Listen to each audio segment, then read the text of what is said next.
boss, need you to stay late. You, no problem. Friend, you're the only one I can count on.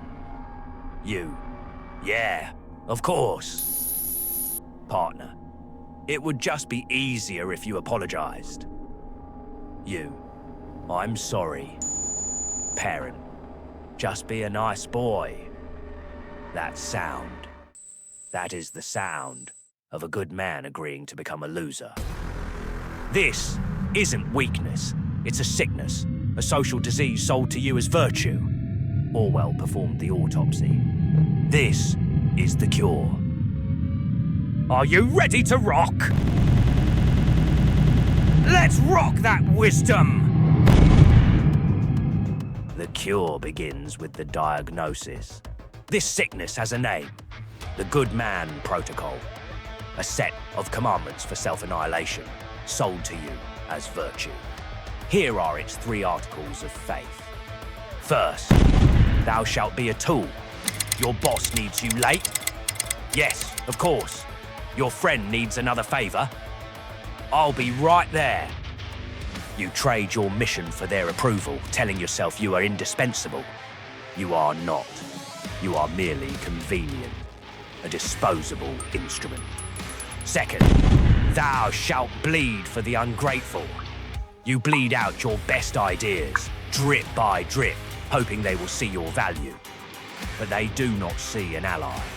They see a resource, and they will lap it up like water until you are dust. Third, thou shalt steal their struggle. You see them fail, so you carry their weight. You call it strength. It is not. It is arrogance. You are not their savior. You are the architect of their weakness, and their dependency is your life sentence. Orwell didn't just understand these commandments. He was their perfect subject. He saw that a man who lives by this code is no longer a man at all. He is, in Orwell's own words, an absurd puppet pushed to and fro by the will of others. A puppet has no will, only a function. And a man who follows these commandments will discover his function is to lose. The autopsy of Orwell reveals the cost. First, on the battlefield of the crowd, you lose your principles. To please the mob in Burma, he shot an elephant he knew was innocent. He chose to be their tool, and his reward was self-disgust. He was not their leader. He was their entertainment. Next, on the battlefield of the system, you lose your life. He took a fascist bullet for socialism's lie. Then they hunted him for exposing it. He was a dead man walking for the crime of being honest. Finally, on the battlefield of the self, you lose your mind. This is the system's true endgame, to break you so completely that you mistake submission for safety. Orwell gave us the final, terrifying image of this victory. His prophecy was not of a better world. If you want a picture of the future, imagine a boot stamping on a human face forever. This is the protocol's final destination. Not just defeat, but surrender.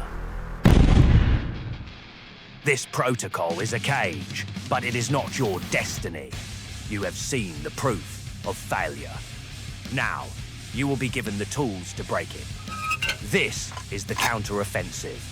First, wield your no as a shield. The protocol commands you to say yes to avoid conflict. Your first tactic is a single, hard word. No. No to the pointless meeting. No to the unreasonable favor. No to the self-betrayal. It will feel brutal. It will feel wrong. That is the sound of the programming breaking. Second, make the brutal truth your only ally. The protocol commands you to use small lies to create harmony. This makes you a coward. The war for your soul is not fought in the meeting room. It is fought in the mirror.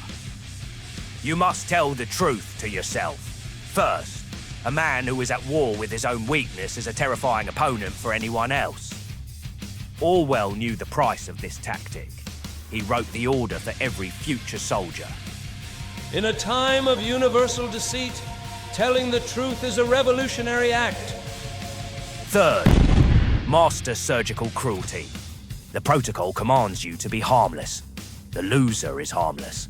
To win, you must learn to be dangerous, not the blind cruelty of a bully. The focused surgical cruelty of a commander. The cruelty to disappoint someone to protect your mission. The cruelty to sever a relationship that is draining your life force. The cruelty to demand your worth. These are not tips. They are orders.